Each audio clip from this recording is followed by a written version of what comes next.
Hi friends, हमारे channel में आपका बहुत बहुत स्वागत है। तो फ्रेंड्स, आज मैं आपके साथ पाया बनाने की रेसिपी शेयर करूंगी। ये बहुत ही इजी और टेस्टी बनकर तैयार होएगा और देखने में ही लग रहा है ना, ये बहुत ही ज़्यादा टेम्पटिंग और बहुत ही मज़ेदार का ये पाया हमारा तैयार होएगा। तो चलिए इसको बनाने के लिए देख लेते हैं हमें क्या क्या लगेगा। यहाँ पर हमने कुछ खड़े मसाले लिए हैं, 2 दालचीनी का टुकड़ा लिया है, 1 स्टार फूल लिया है, 1 हाफ जावित्री ली है, 1 चम्मच हमने काली मिर्च ली है, 2 हमने बड़ी इलायची ली है, 6 से 7 तेज पत्ते के लिए हैं, 3 यहाँ पर छोटी इलायची ली है, 4 से 5 हमने लौंग लिया है। इसे हम पाया की यखनी बनाने में इस्तेमाल करेंगे। तो यहाँ पर अब हम देख लेंगे कि हमें पाया की यखनी हम कैसे बनाएंगे, देख लेते हैं। तो यहाँ पर हमने जो पाया लिया है वो हमने चारों पाया का इस्तेमाल किया है। तो ये बहुत ही ज़्यादा क्वांटिटी के हो जाते हैं। इसे हमने अच्छे से धुल के साफ़ करके पतीले में डाल लिया है। इसे हम 1 दिन पहले ही गलाएंगे। तो इसमें हम खड़े मसाले डाल देंगे, जो हमने खड़े मसाले लिए थे, और 10 से 12 गिलास हम इसमें पानी डाल देंगे यखनी बनाने के लिए। तो यहाँ पर हमने 10 से 12 गिलास पानी डाल देना है और इसे हम अच्छे से गला लेंगे। बहुत ही अच्छे से हम यहाँ पर गलाएंगे इसे पानी डालकर। अब इसमें हम नमक डाल देंगे।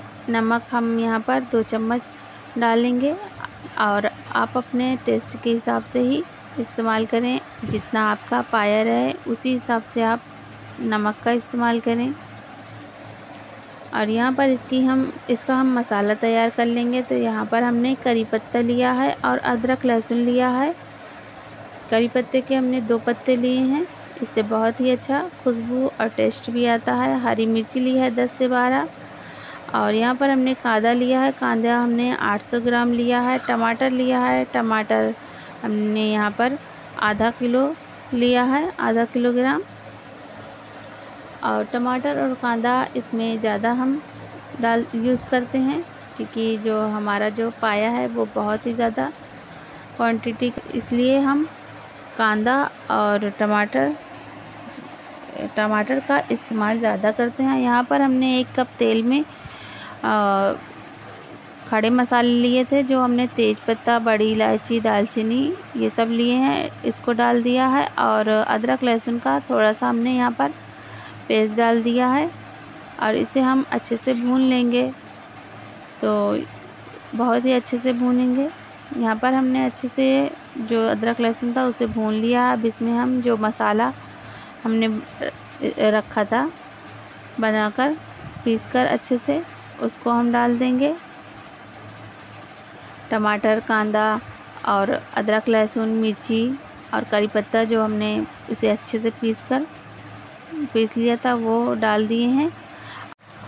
इसी टाइम पर हम कुछ पाउडर मसाले डाल देंगे। तो पाउडर मसालों में हमने यहाँ पर लिया है 2 चम्मच हम डाल देंगे कश्मीरी लाल मिर्च, और जिससे कि इसमें जो कलर आ जाए पाए में और यखनी में, मसालों में भी और यखनी में भी कलर आ जाए। बहुत ही अच्छा कलर आता है कश्मीरी लाल मिर्च से। अब इसमें हम 2 चम्मच धनिया पाउडर डाल देंगे, 2 से 3 चम्मच, और हल्दी पाउडर भी डाल देंगे 2 चम्मच के करीब। और ये बहुत ही ज़्यादा टेस्टी और शानदार बनकर तैयार होता है और कम मसालों में भी ये अच्छे सा टेस्टी बनकर तैयार हो जाता है। अब इसमें हम हल्दी पाउडर डाल देंगे और यहाँ पर हमने लिया है 1 चम्मच होममेड गरम मसाला है ये। अब इसमें हम नमक डाल देंगे। नमक आप अपने टेस्ट के हिसाब से डालें, क्योंकि हमने यहाँ पर यखनी में भी नमक का इस्तेमाल किया है। तो उसी हिसाब से ही यहाँ पर मसालों के हिसाब से ही नमक का इस्तेमाल करें। अब इसे हम डालकर अच्छे से भून लेंगे मसालों को। तो आप देख सकते हैं यहाँ पर जो हमारे मसाले हैं वो अच्छे से भुन गए हैं, बिल्कुल दानेदार, और इसमें से सौंधी सौंधी खुशबू भी आने लगी है। तो अब इसमें हम डाल देंगे जो हमने पाए को गला लिया था, वो डाल देंगे। तो यहाँ पर हमारे जो पाए हैं वो एकदम अच्छे से गल गए हैं, उसे डाल देंगे और डालकर हम मसालों में अच्छे से इसे भून लेंगे। 4 से 5 मिनट के लिए। तो यहाँ पर हम अच्छे से भून लेंगे। तो आप देख सकते हैं यहाँ पर हमने अच्छे से भून लिया। अब इसमें हम यखनी डाल देंगे। तो यहाँ पर हमने यखनी को डाल दिया है। आप देख सकते हैं कि कितना ही ये और देखने में ही बहुत ही मनमोहक है और इसका टेस्ट भी बहुत ही ज़्यादा लाजवाब होता है। आप एक बार ज़रूर ट्राई करें। अब इसे हम 10 से 15 मिनट के लिए ढककर पका लेंगे। तो यहाँ पर हमने अच्छे से ढककर पका लेना है और ये बहुत ही ज़्यादा टेस्टी बनकर तैयार हो जाता है। तो यहाँ पर हमने अच्छे से इसको 10 से 15 मिनट के लिए पका लिया है और ये हमारा सर्व करने के लिए रेडी है। उम्मीद है आपको ये रेसिपी पसंद आई होगी। अगर पसंद आई है तो हमारे चैनल को लाइक सब्सक्राइब करिए और कमेंट बॉक्स में आप ज़रूर बताइए कि आपको ये रेसिपी कैसे लगी। Thank you.